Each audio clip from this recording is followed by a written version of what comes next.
Dernier pilier du programme en Côte d'Ivoire, nous l'avons dénommé l'expérience 23-23. Il s'agit de la mise en relation de 23 boursiers auprès de 23 sites, notamment des centres de santé, afin de les rendre plus efficaces et améliorer leurs services à la communauté. Comment le projet 23-23 a-t-il vu le jour? Comment s'aligne-t-il sur les objectifs du DCLI, du MCC et du PEPFAR?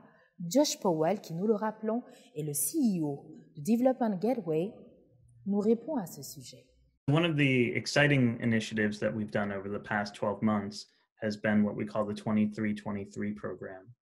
We began by surveying almost all of the health clinics in the Abidjan area to better understand what were some of the key constraints and opportunities around data use within those facilities and clinics. Based on the survey results, we developed a set of activities co-created with those facilities to be able to target some of the key issues that they highlighted around data sharing, around data use or collection. We deployed 23 of the fellows that we trained to be embedded within those facilities just prior to the COVID-19 pandemic outbreak.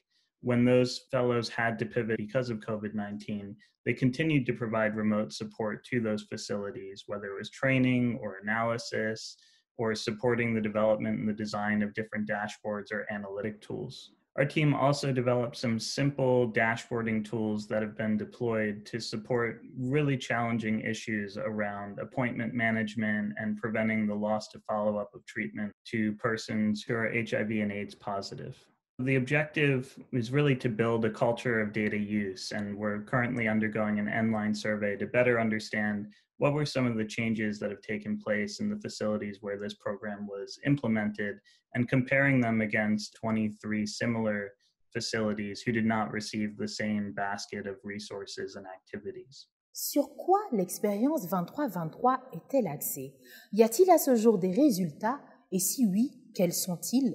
Je reçois, pour répondre à ces interrogations, monsieur le chargé du suivi évaluation en la personne de Télésphore Kanga. Télésphore, bonjour. Alors, dites-nous. Donc l'expérience 23-23 est un projet de démonstration qui vise à démontrer que l'utilisation des ressources du DCLI peut aider à créer des sites PEPFAR performants. Donc la méthodologie utilisée dans le cadre de ce projet est similaire à celle utilisée dans les essais cliniques en médecine. Donc sur un échantillon de 46 sites donc, qui ont été formés selon des critères, nous avons scindé de manière aléatoire en deux groupes de 23-23, d'où l'appellation du projet 23-23. Sur les sites d'intervention, nous avons déployé toutes les ressources du CLI, notamment les fellows et tout l'appui technique avec CEGEN. Ensuite, nous avons procédé par mener une analyse situationnelle en utilisant deux approches. La première, c'est celle faite par les fellows dans les états des lieux sur les différents sites. Et la seconde est celle réalisée avec le baseline survey. Donc le baseline survey est venu confirmer déjà certains problèmes identifiés sur les sites et a aidé à pouvoir prioriser certains problèmes, desquels des solutions ont été proposées, des solutions qui vont sur deux aspects. Il y a des solutions de type training et des solutions de type logiciel. Cependant, au-delà de ces solutions de training et logiciel, les fellows eux-mêmes, par rapport aux sites auxquels ils étaient déployés, ont identifié certains problèmes qu'ils ont essayé eux-mêmes de pouvoir corriger.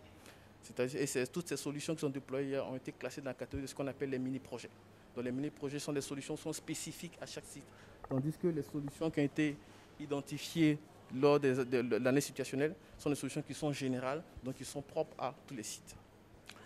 Et en termes de résultats aujourd'hui, sur les 25 mini-projets qui ont été identifiés, il y en a 18 qui sont en cours d'utilisation. Donc ça va faire un taux de 72%.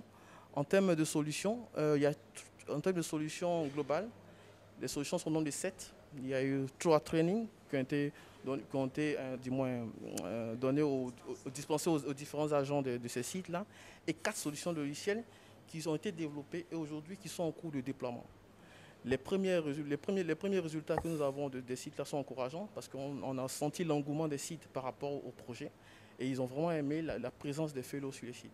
Et on espère que dans les semaines à venir, on pourra éventuellement avoir des solutions définitives qui vont confirmer qu'effectivement, l'approche de DCLI permet vraiment de pouvoir rendre ces sites-là performants.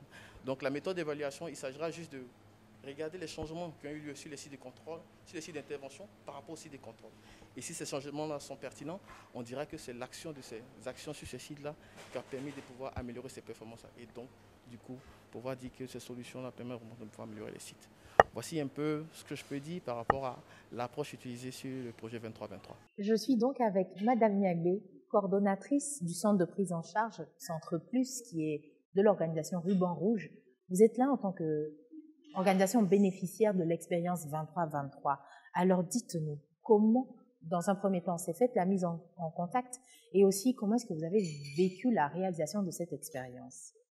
D'accord. Nous avons reçu un courrier de DCDG nous disant que notre centre avait été ciblé pour la mise en œuvre d'un projet, voilà, qui allait nous permettre vraiment d'améliorer la qualité de nos données à partir d'un système de gestion de données informatisé. Nous avons reçu un fellow qui était vraiment très compétent et puis qui a su comprendre nos besoins et mettre en place un logiciel qui a permis à la biologie vraiment de pouvoir visualiser ces données-là et puis avoir ces informations à temps réel. Nous, on peut parler d'un véritable avant et après, parce que le résultat, c'est quoi? C'est que le travail devient moins laborieux et puis on a déjà des informations, comme je l'ai dit tout à l'heure, à temps réel, qui nous permettaient de pouvoir vraiment avoir ces informations au moment opportun. Très bonne continuation au Ruban Rouge. Merci beaucoup.